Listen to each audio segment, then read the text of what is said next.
after Prohibition agents tracked a bootlegging group known as the Chicago Spirit to the Really? city.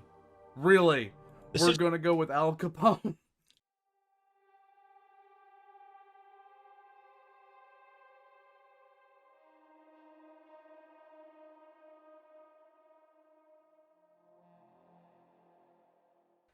Okay, so moving right along, guys, we're going to be checking out something from the Exploring series. This was requested by Komana, and this is Three Portlands.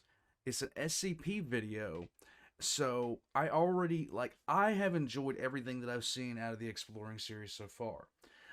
If you've noticed in the Discord, I've reopened the request channels. There's actually a full series of channels now. I really, really would like you guys to read the rules for that because I've already caught a whole bunch of people not paying attention to what was in the rules channel before they started flooding the channels with new requests. There is still a lot of backlog in the Request Reacts channel. But all that being said, I love the fact that the community is so hyped for this. And I can't wait to get to some of these new videos that have been requested. Thank you guys for being patient with all the backlog that is basically accumulated. The new rules that I've set in are to try to fight that, to try to keep that from like overwhelming everything. I'm going to slowly start to check out the new request while I work through the Request Reacts channel. That channel is going away. And the new genre requests, things like that, they're going to be taking over. Until then, though, we're going to be checking out Three Portlands. And we're going to slowly start whittling our way through the Request Reacts channel until there's nothing left on it, and I can close the channel down. Now, all that being said, Exploring series. I have enjoyed everything that I've seen from them. And I know that this is going to be another thing that I am going to enjoy. The requester for this said that this was kind of an apology request after what they did to me in a previous video where they freaked me out. We'll see. Here we go. Exploring the SCP Foundation, Three Portlands. Let's get into it. Three Portlands. Much of the events that occur in the SCP universe follow a similar pattern. An anomaly makes an appearance, the SCP Foundation becomes aware of the anomaly, and more often than not, they contain said anomaly. While there are a large number of paranatural humans or humanoids contained by the Foundation, it makes you wonder how many are not contained. Surely not every anomalous sapient creature makes itself aware to the Foundation, and sometimes perhaps they manage to evade Foundation capture. The place I'll be discussing today is one where anomalous entities can live in relative peace and harmony, separated from the rest of humanity, but not hunted down by the Foundation. Three Portlands is a little different than a lot of other SCP concepts, and perhaps it's more than a little reminiscent of things like the wizarding world of Harry Potter, but that's just part of what makes the SCP universe so interesting. I agree Three with that. Portlands is currently entirely made up of various tales, with no actual SCP articles, but this video will just be looking at the area itself. In short, Three Portlands is an extra-dimensional space that exists outside of our normal universe, roughly 70 square kilometers in size. It is accessible through multiple portals, or ways, found in Portland, Oregon, Portland, Maine, and the Isle of Portland in the UK, thus Three Portlands. It's believed to have been first created sometime after the incorporation of Portland, Oregon in 1851, probably in the 1880s.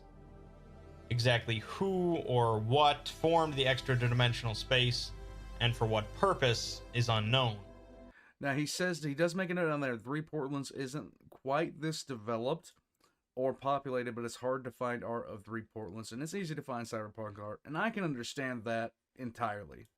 But it was already populated by the end of the 19th century, and in 1905, the British Occult Service negotiated the usage of Three Portlands to house Shi refugees from the collapsing kingdom of Avalon. The specifics of these Shi entities are unclear as far as the SCP universe is concerned, but the Shi are creatures from Irish and Scottish mythology, commonly referred to as fairies, or elves. Changelings, the The like. Shi that ended up staying in Three Portlands would greatly influence its future development, as the British Occult Service got caught up with earthly matters, leaving the residents of Three Portlands to govern themselves. The principal entity of Three Portlands is known as a Genius Loci, basically a protective spirit inherently tied to its existence. This spirit is sentient, as the BOS had negotiated with it to allow for the refugees, and they continued under the belief that the Genius Loci controlled the city, despite the formation of a city council by the residents. In 1922, however, the city council made an amendment to their city charter proclaiming that the Genius Loci is officially the mayor of Three Portlands. Okay. In practice, the mayor rarely participates in decisions made by the council, and the council does not often even communicate with the mayor, leading many citizens to believe that the mayor doesn't even exist. So basically, he's just a figurehead. I'm liking where this is going. I like the idea that, because not every anomaly is going to be something that is a danger or wants to be a danger. They're not every anomaly is going to be using their powers for something nefarious. Without any sort of policing agents within the city, however, paranormal criminals began using Three Portlands as a safe haven to evade earthly authorities, particularly U.S. custom agents, who were unaware of the existence of the city. Lovely. Eventually, the BOS returned their attention to Three Portlands, realizing the importance of concealing its existence from other paranatural organizations. Okay. Despite their efforts, however, the U.S. government became aware of Three Portlands in 1929, after Prohibition agents tracked a bootlegging group known as the Chicago Spirit. Really? Really? We're going to go with Al Capone? The situation was concealed and handed over to the Bureau of Investigation, directed at the time by J. Edgar Hoover. Hoover pretty much went to war with the people of Three Portlands, launching numerous raids into the city, eventually culminating in a firefight between U.S. agents and the city council. Afterwards, Hoover blocked off all portals leading in or out of the city, arresting anyone who attempted to use them. This siege lasted for 2 months, until the U.S. president negotiated with the council to allow them their autonomy.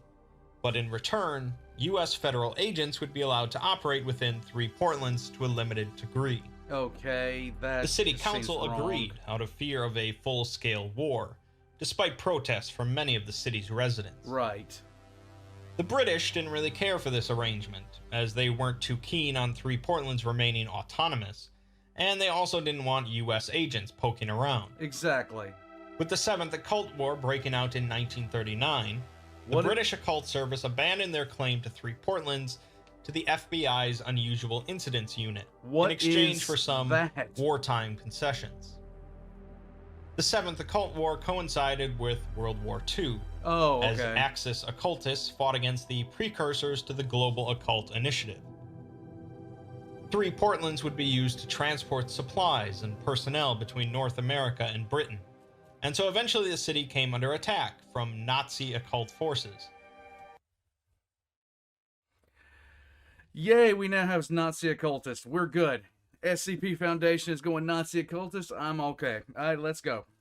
Thanks to combined efforts of the UIU, the BOS, and citizens of the city, the attack was repelled.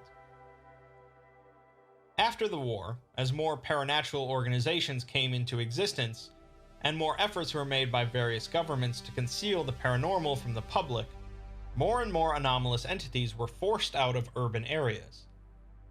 Many of the entities found refuge in Three Portlands, and in 1956, Prometheus Laboratories began using the city for their parascientific research. Things went pretty smoothly for Three Portlands after that, with the UIU and the GOC both letting the city retain most of their autonomy, and both working to conceal the city's existence, primarily from the group they considered the greatest threat to Three Portlands' autonomy, Global Corporation. The SCP Foundation. Really? I would think it'd be the Global Occult Coalition. Okay, why would the SCP Foundation be the biggest threat to... Well...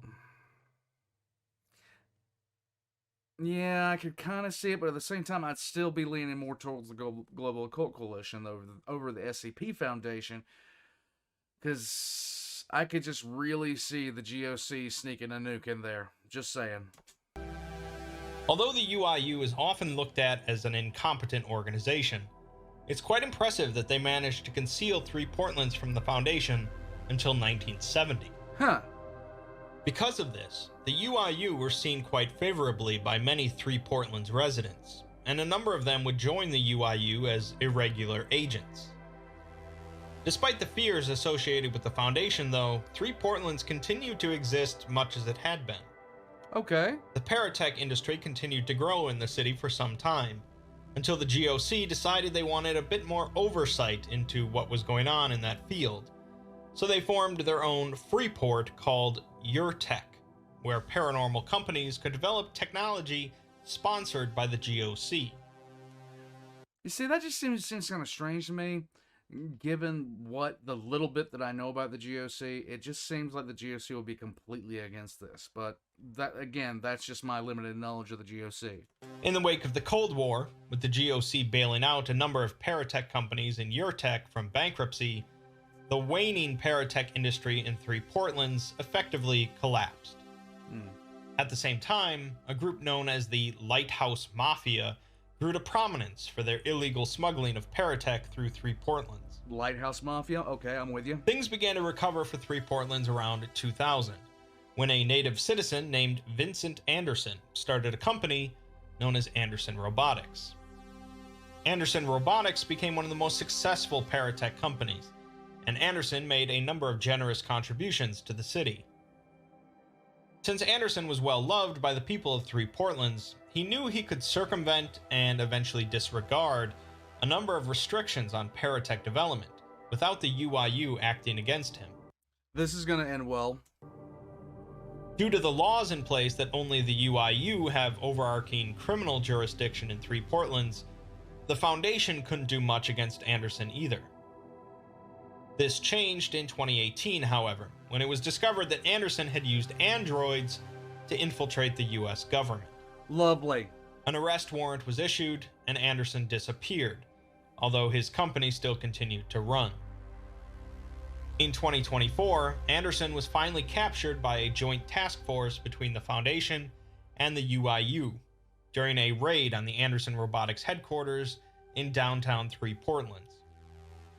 The overt action led to a sharp decline in the UIU's popularity amongst the residents. Oh. That about covers it for the broad topic of 3 Portland's history. Okay. So let's move on to talking more about the city itself. Due to the formation of the pocket universe where 3 Portlands is located, it's possible to see any point of the city from any other point, making it extremely disorienting for newcomers. There are no natural astronomical or meteorological events in the city, but the mayor, the genius Loki that controls 3 Portlands, somehow provides a day-night cycle and various weather events.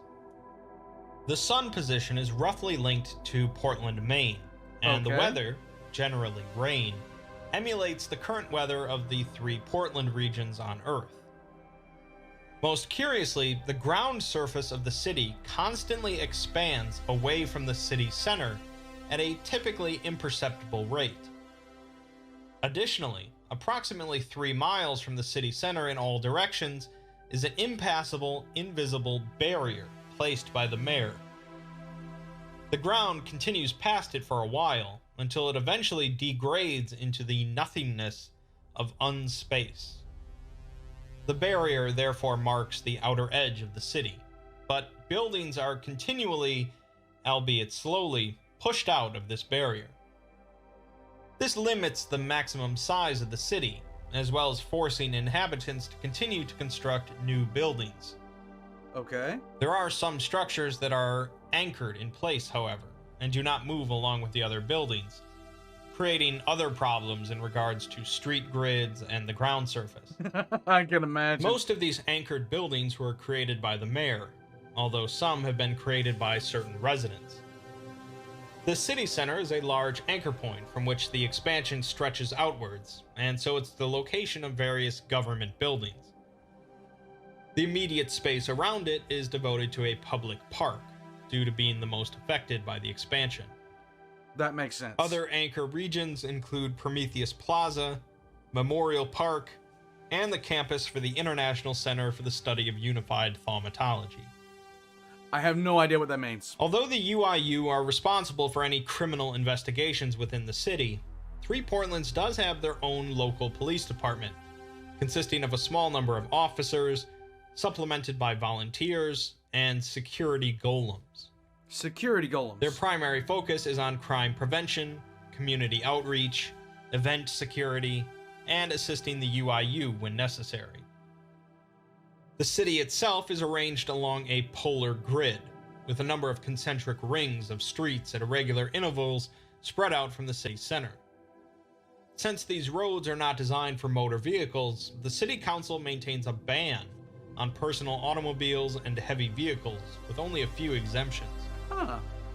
Several cab companies instead operate auto rickshaws, which are capable of navigating through 3 Portland's narrow streets. There is also a mass transit system based on trolleys that run along all the major streets, which are free to use for anyone except for members of the UIU, who have to pay $20 a month. Oh, nice. This money apparently goes to the J. Edgar Hoover Defamation Fund. The what? Speaking of currency, there is no local currency for 3 Portlands, so instead most business is conducted using the US dollar and the British pound sterling. Okay. The barter system is also alive and well in the city, but often involves something called a GIAS contract. There are some specific details associated with it, but basically it's a limited form of mind control that forces an individual to follow through on a contract. This ensures that a deal properly goes through, but due to its potential for abuse, there have been calls for the outlawing of GIAS contracts. Water and electricity are all provided to the city by the mayor, but communication networks are not, making them a bit rougher around the edges.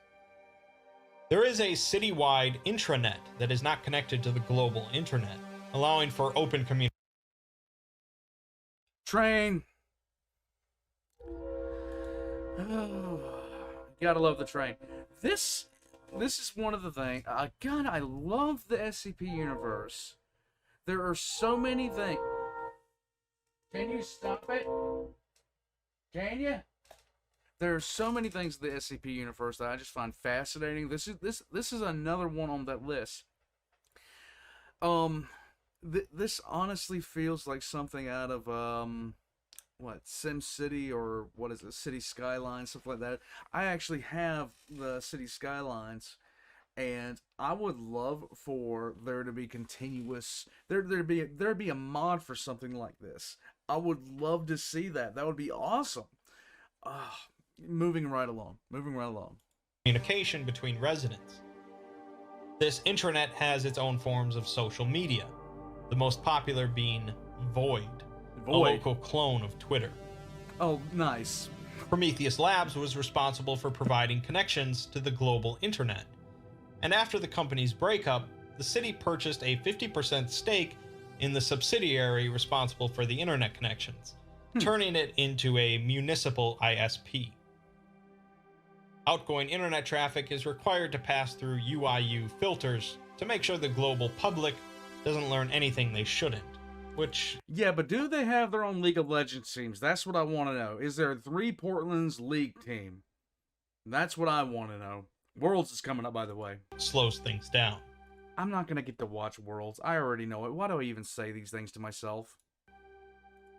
I mentioned security golems before, as artificially created golems comprise almost the entire labor force in 3 Portlands.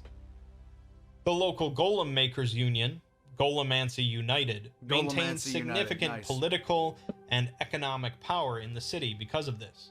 I don't doubt it.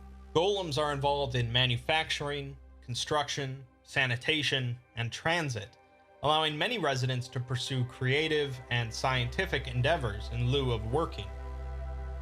This, of course, Okay. has led to widespread unemployment across the city, Of as course. Golemancy United has fought to put off any ordinances about restricting the number of golems a company can employ. Right.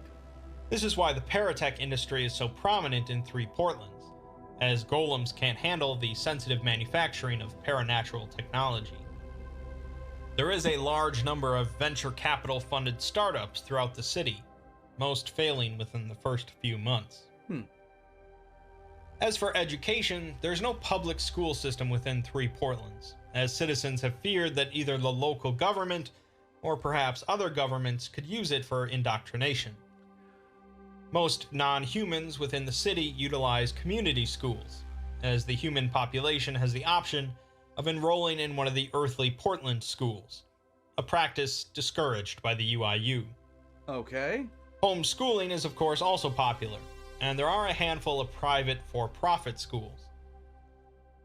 Three Portland's Community College is the largest university in the city, open to all Portland's residents, and offering 2- and 4-year degree programs in both mundane and paranormal fields. It's not considered an occult college, though, due to only teaching introductory level thaumatology. The largest occult college is the Three Portlands branch of the International Center for the Study of Unified Thaumatology, which offers extended degree programs focusing on advanced occult studies.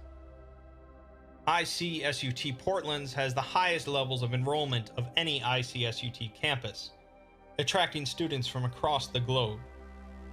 It also receives a large share of the GOC's research contracts, partners with local companies on major research projects, I still and can't employs believe a the large GOC is number of the okay city's with residents. this. As for the residents themselves, about 80,000 people permanently reside in the city as calculated by the UIU, but a number of people pass through the city every day. As many as 2,000 live in one of the adjacent Portlands on Earth and commute to Three Portlands for work each day. What? And many more travel to the city occasionally for supplies and services. Okay. Samples of the population asked about their nationality show that the majority are American or native to Three Portlands, a small percentage being British or She, and some of them coming from elsewhere, or instead declaring that nations aren't real. Okay. As for species, about 80% of the population is either human or parahuman, including cyborgs, psychics, minor reality benders, biologically modified, or shapeshifters. 13% are She, 3% are ghosts, and the rest are either intelligent animals, amorphous shapeshifters, spirits, major reality benders, or conceptual entities. Okay. Individual expression and liberty is highly valued among the residents, most of them distrustful of authority. Almost half of them identify as having no religious affiliation, although only 5% identify as atheists, Okay. and 3% identify as anti-theists, individuals that believe in one or more gods and possess a desire to destroy them. Oh, that's wonderful. The largest conventional religion is She ancestor veneration, with about 12% of the population, and Most of the Maxwellism, She. a branch of the Church of the Broken God, Of course. with 11%. I think after hearing about Three Portlands, you probably either like it or hate it. I like it. You can either see the fun potential of such a place existing in the SCP universe and its similarities to the Wizarding World or Sigil from Planescape, or you might think such a city has no place in the SCP universe. No, I like The it. beauty of SCP, of course, is that you can very easily take or leave any part of it. Personally, I enjoy little pockets of imagination such as Three Portlands, a place where nothing really overtly horrific or unimaginable might happen, but is ripe for anomalous tales. This was a really good entry into my knowledge here. Here comes the quote. The city of Three Portlands, one second, let me get this out of the way, is the largest paranormal enclave in the United States, or within our jurisdiction at least, but I'm still not super clear on the semantics of this multiverse stuff. But what that means is that you're going to see things you've never seen before, things you never thought possible before. And artists and wizards are just the tip of the iceberg. We've got cyborgs, talking dogs, demigods, ghosts, psychic shapeshifters, fairies, and God knows what else in this town. Most of them are human or humanish, and some of them aren't, so try to keep an open mind. We're the outsiders here. When in doubt, act like a Boy Scout. Helpful, courteous, and prepared for the end of the world. Special Agent Kenneth Spencer. Orientation for incoming agents of the UIU's 3 Portland's field office in 2016. I love this. One thing that I had been thinking about was the possibility of what would happen. You know, not every anomalous sentient creature is going to be a danger. Do they all just wind up being targeted by one of the factions? The one thing in this video that I really just am having trouble wrapping my head around is that the GOC is okay with this. I would have thought the GOC would want to be finding 3 Portlands and nuking it right off the map right then and there. But then again, that's my limited knowledge of the GOC coming out. I might have a very skewed vision of the GOC in and of itself. I just can't believe they'd actually be okay with this. But I love the concept. I absolutely love the concept. So ever since I got introduced to SCP, I've always said this would look great in a movie. 3 Portlands would be a wonderful setting because you could do anything that you wanted. You can have anything that you want happen. All the Exploring series links are going to be in the description down below, as well as my own, including a Patreon if you guys would like to support the channel. And like and subscribe, guys, because if you haven't subscribed yet, I'd really appreciate it if you did. And a like on the video goes a long way to helping me out with the algorithm. More stuff like this, where it's not positive, it's not negative, it's just information, and it's just cool stuff to learn about. I mean, the concept of 3 Portlands now is, like, for me, this is headcanon SCP now. This place exists. And entities that want to get away from either the SCP Foundation or other groups, they would go there. I love the fact that the UIU is, responsible for things in there. I love the fact they have their own responsible police force. I would love to see stories from 3 Portlands, to be honest with you. I'd love to see a game set in 3 Portlands where you're a UIU agent having to go in 3 Portlands trying to figure out what's going on in there. In any case, that's it for me. This was a great entry. This was really cool. I like this. Not everything has to be doom and gloom. Not everything has to be absolutely horrifying. You can have stuff like this. You can have stuff like 999, the Patchwork Bear, everything like that. Until next time, guys, whatever you're doing today, have fun. This was great.